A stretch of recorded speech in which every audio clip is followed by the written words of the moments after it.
I'm still so bad at intros. But this video is for my grandpa, mi abuelito. He recently passed. For those of you that follow Instagram, y'all would know. But to y'all that strictly on the YouTube, my grandfather passed away. That's kind of why I missed last week, because last week I was really gonna do something like last minute, and in that last minute, the worst thing could possibly hit me. Like, man, it was just so sudden. It was sudden. Like, I understand it was your time, but it still stings. It still stings, you know. Thursday night, he's admitted into the hospital. But checks come back, he's fine, everything's good. Nothing's wrong with him. And then Friday morning, on a Good Friday too, it was Good Friday. It really took a turn for the worse when we got there. We're in the waiting room. My mom's stressing out. She's waiting for them to just bring us in. And they bring us in. They have us in this waiting area. And it's like, oh, I'm gonna get the doctor. He's gonna tell you everything. My mom's like, hopefully it's fine. Hopefully he's good. Like, I'm making sure to hold her. And she's just like, just crying. She's like, not crying, not yet. But she's like teary-eyed. She's just stressing out. She's just like, hoping she's okay. Like, and I'm thinking, it's Abuelo. That's the original Dominican papi. That's literally La Maduro de Rhode Island. Like, I'm thinking he's fine. I'm like holding her, making sure she knows that, like, knows, but I'm making sure that she thinks that, like, you know, everything's good. Abuelo, he pulls through like all the time. Until doctor comes in, he lets us know what happened. They tried everything they can, but he expired. He passed. It was those words that was just like, my mom. She didn't process it yet, because she didn't start breaking down. But she didn't. She knew what it meant, but she didn't process it fully. So they take us to his room where he was at, and seeing the body, man. Because when I looked at the body, it didn't process to me. But I made sure I saw it first before my mom, and I held her. The timing we got there, because apparently when we got there, it was like not too long ago that they couldn't do anything. But seeing his body there, it didn't process to me, but it processed to my mom. She's like, oh my gosh, no. And it's heartbreaking. And it was, all I could do was hold her in that moment. It was hard. It was very hard. And like I said earlier, we got there like not too long after they couldn't do anything. So when she touched him, he was still a little warm.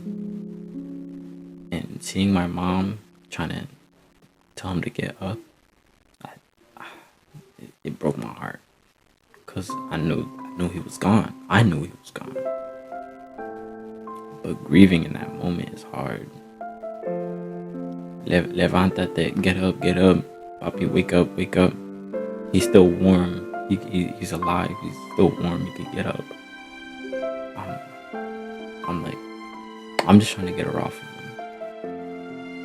I'm just trying to make sure she's good. I'm trying to keep her sat down so she's not crashing out for real. But she's just crying out. After I sit her down and she's still bawling her eyes out, that's when it starts to get to me. I start tearing up. But I keep her strong because I have to be there for my mom. But what really killed me was when my grandma got there. grandma got there, it was the worst thing ever.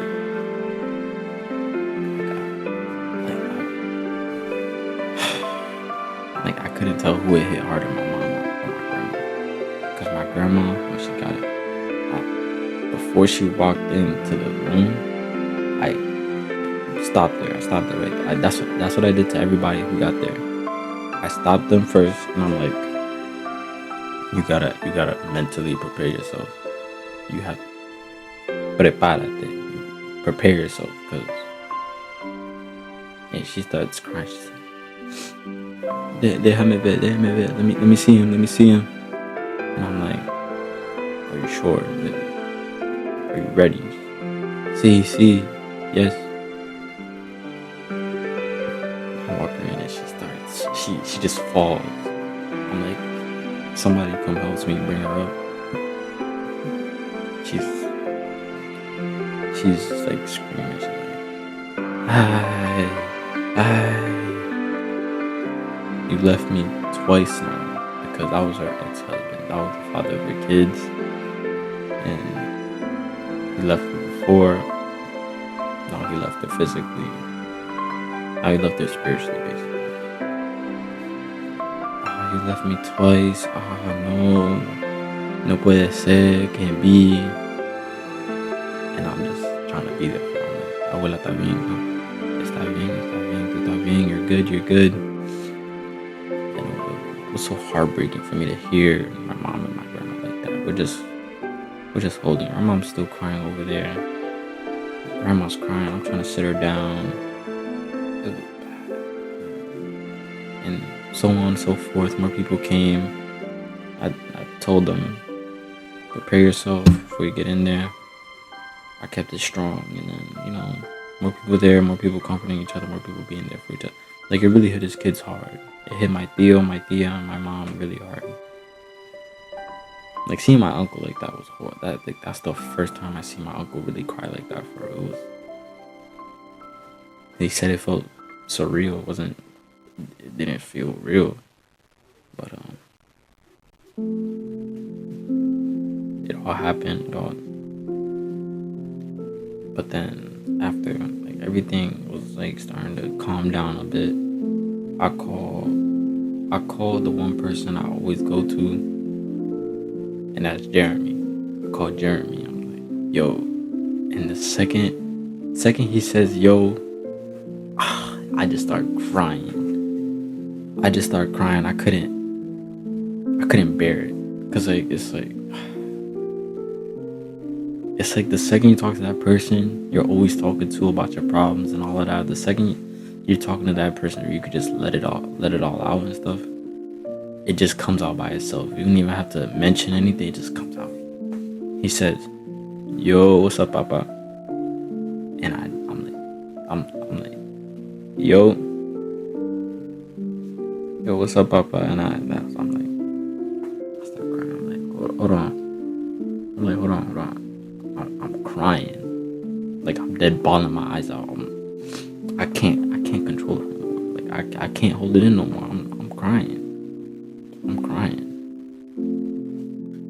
So I'm just there, like, crying on the phone until I eventually compose myself. I'm like, yo, your tío passed, yo.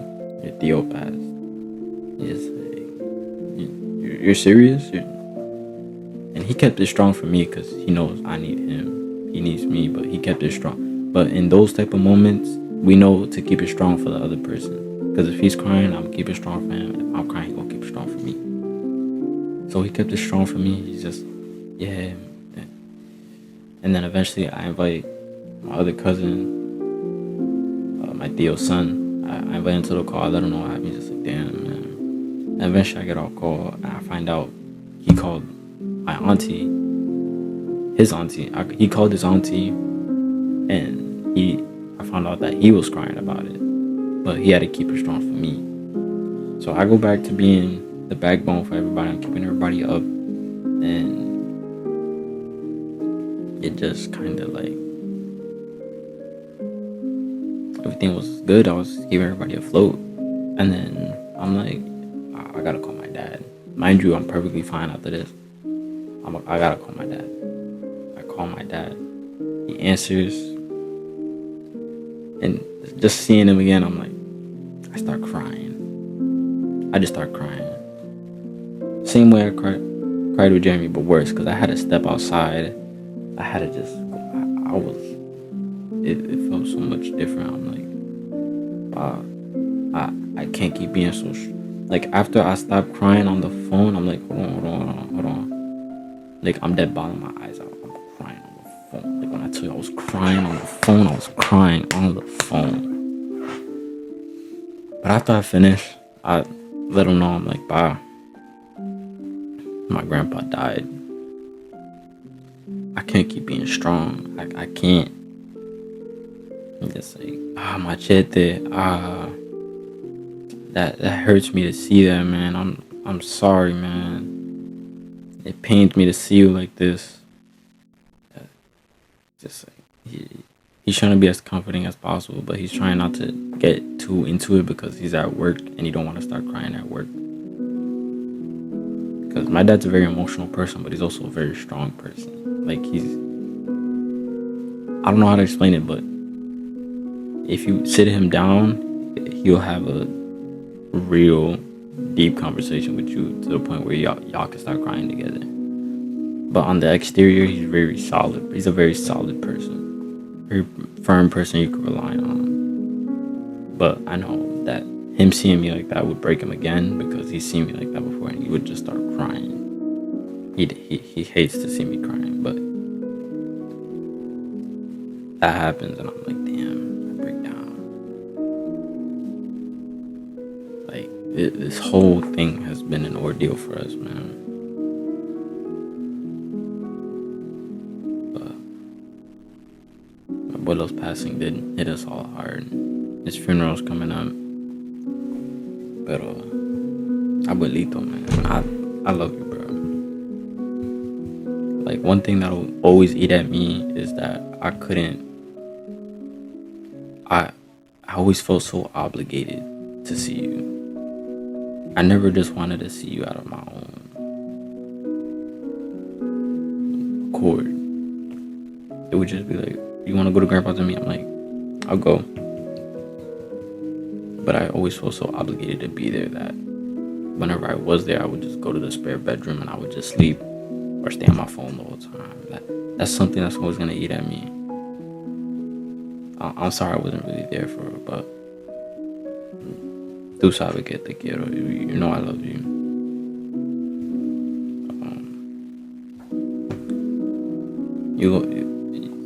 My grandfather always loved me. He was always there for me.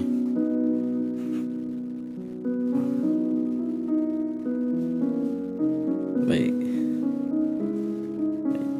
when I tell you that guy was la más duro de Rhode Island, he was la más duro de Rhode Island.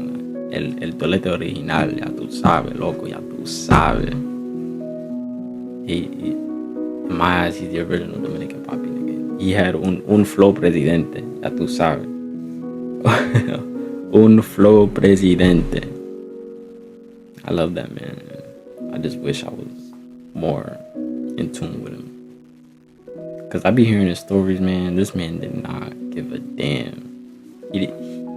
He would do whatever. Like, he had no barriers. Especially him and his brother, man. Bro, when his brother heard about it,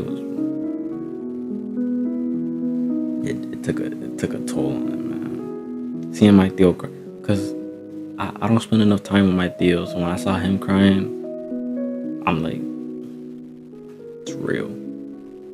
It's real. Like, it's real. And it pains me so much that had to happen. It pains me. But like I said, I do understand it was your time. I understand that what happened. Still stings, though. Still stings. One thing about my grandpa, though, is when I was a kid, every time I would be with him, he would say I could see angels. He would say that I would always be looking up at the angels.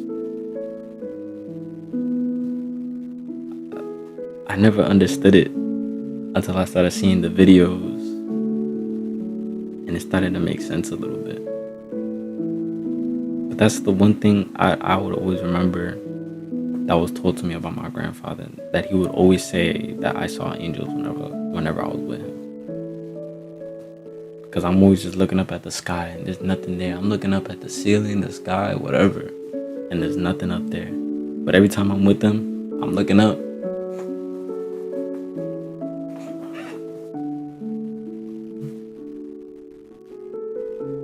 Like maybe I did see angels.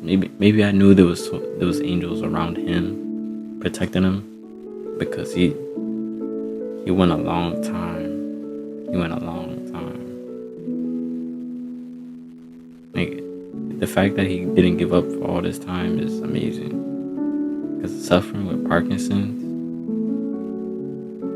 like, I don't know how you could still keep fighting, but he kept fighting.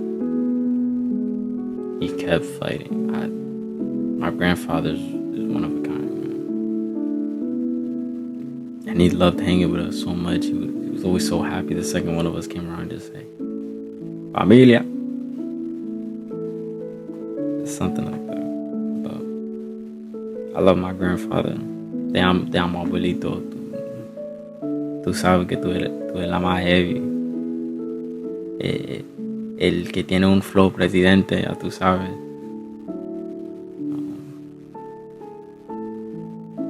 I'm gonna end this here before I start crying again. But just gotta let y'all know I love my grandfather.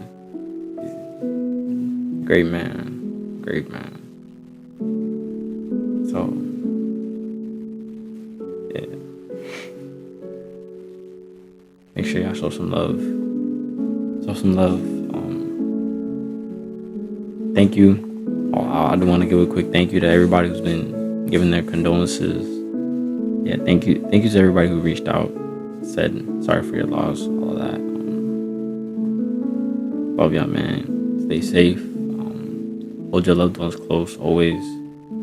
And if you're distant from a certain member, make sure you get in tune with them again, because you never know. You really never know. So my condolences for anybody else who's lost anybody. You will make it through this. Remember, you're needed right now. Don't give up. You're loved. You're cherished. And you're favored in the kingdom of God. Hold on, let me rephrase that. You are favored in the kingdom of God, and you will forever be loved. All right, love y'all, man, and stay safe.